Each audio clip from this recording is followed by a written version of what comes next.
Hey guys, good morning. Happy Monday. Welcome to this next iced coffee date. Today I'm going to give you an update on week 6 of my 12-week cut. So we are at the midpoint of this thing, and it was not a great week. So I was actually talking to Mal about this, and yeah, there was very minimal consistency. I think I tracked 2 days out of the entire week, and I just wasn't into it. And I think this is what we call diet fatigue, where you're doing all the things that you need to do, tracking your food, getting your walks in, meal prepping and everything, and then you get to a point and you're just kind of tired of doing it. So I'm kind of glad this happened, in the sense that, I'm kind of like getting into our clients' brains when they're in a cut and they do get to this point and they have kind of like an off week. I feel like I just lived it. So now I have some perspective. And hopefully, what I'm going to say in today's video will be helpful for you. If you're somebody that's halfway through a cut and you're just like, I'm just not into this anymore. So I think a few things happened. I think honestly, I had really good progress the first 5 weeks. I mean, I was down 5 pounds in 5 weeks, and I was just feeling really good. I was feeling lean, and I was feeling energized, and I feel like I was making good progress. So it's almost like I was like, I don't need to keep doing what I'm doing if I want to see progress. I'm just gonna wing it. And I don't think that was the answer, because data-wise, the scale was up 2 pounds this week, which, the scale, it's a number. It can mean a million things. I mean, I literally talked to the ladies in Fit and Fueled last week all about how to measure progress. So I'm not too worried about the scale being up 2 pounds. It could be anything. Last night, had a bad night of sleep. I weighed in this morning.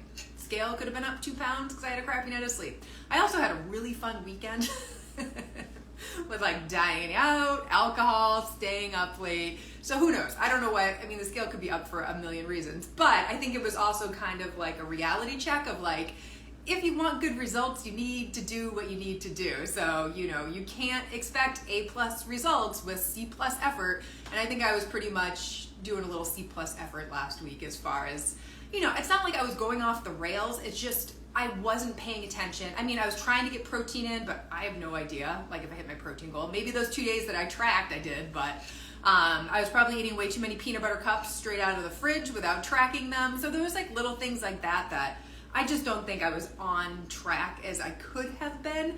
And then the other mindset piece, which Mal brought up over the weekend, because we were talking about this, I was like, man, this was a week. And then I think finishing it off, with Mal, I took Mal to a local hotel casino. We had a birthday celebration for him, so it was very much eat, drink, and be merry. But we were, enjoying ourselves. And I just added, I was basically wow, this was quite the way to end a week that I was not on track, because I was more off track.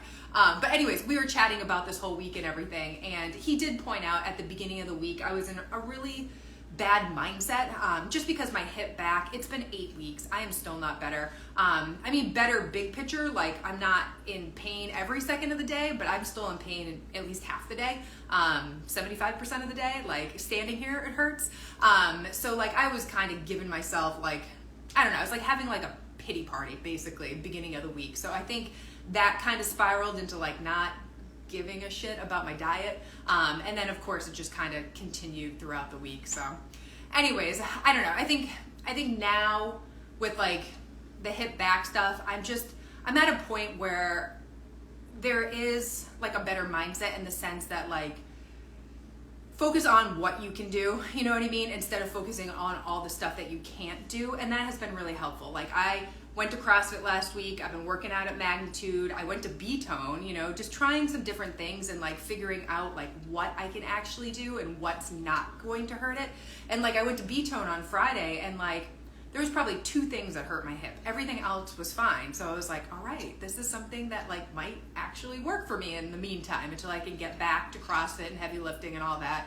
And today there's a CrossFit workout that there's a couple things that I'm not too sure that I can do, but the coach or owner, he's been amazing. I went last week and he gave me 3 different modifications, and I'm just making it work. You know what I mean? So I feel maybe I'm in a better mindset with that. But I do think sometimes these things go hand in hand. Like if you're not doing well in one area, it kind of like spirals into another area. And I'm hoping this week I'm just going to be a little bit more focused. I did talk to Val about this. Went grocery shopping yesterday, got all my sources of protein. I did meal prep some veggies and lentils and things like that yesterday. So I'm feeling good about this week, and I'm keeping my calories the same. And this is exactly what we do with our one-on-one clients.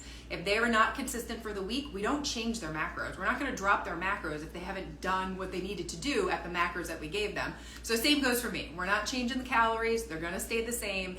And the goal is to do the things that I need to do this week. And in theory, we'll see some progress moving into next week. And again, scale, one metric of many. I still feel pretty good. You know what I mean? When we were at the hotel, there was a huge like mirror, you know, when you come in or whatever. So like I caught like a glimpse of some abs, and I was like, all right, things are happening. So like I don't feel badly about what the scale said, but I do think it's kind of a reminder if I want to continue to see progress, I need to do the things that I need to do.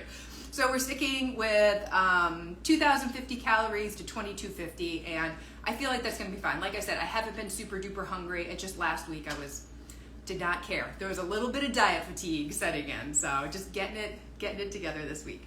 I think that's all I want to tell you guys. Oh, and yeah, I didn't do very much walking last week just because I was in pain. I was kind of pissed off, but the weather's going to be way nicer this week, and I'm hoping my hip's getting better. Friday and Saturday were two really good days that like my hip barely hurt. Kind of hurt yesterday, hurts today, so we'll see. It's very much like highs and lows. Like I think I'm getting better, and then I'm like, nope, can't make the bed without sitting down because it hurts so bad. So yeah, it's been really annoying. But again, at least you know you can lose weight and cut phase without doing very much activity or exercise. All right, guys, that's all I got. I hope you enjoyed this update, and I will see you for week 7 update, and hopefully it's going to be all good news and all great stuff. All right, guys, have a great day.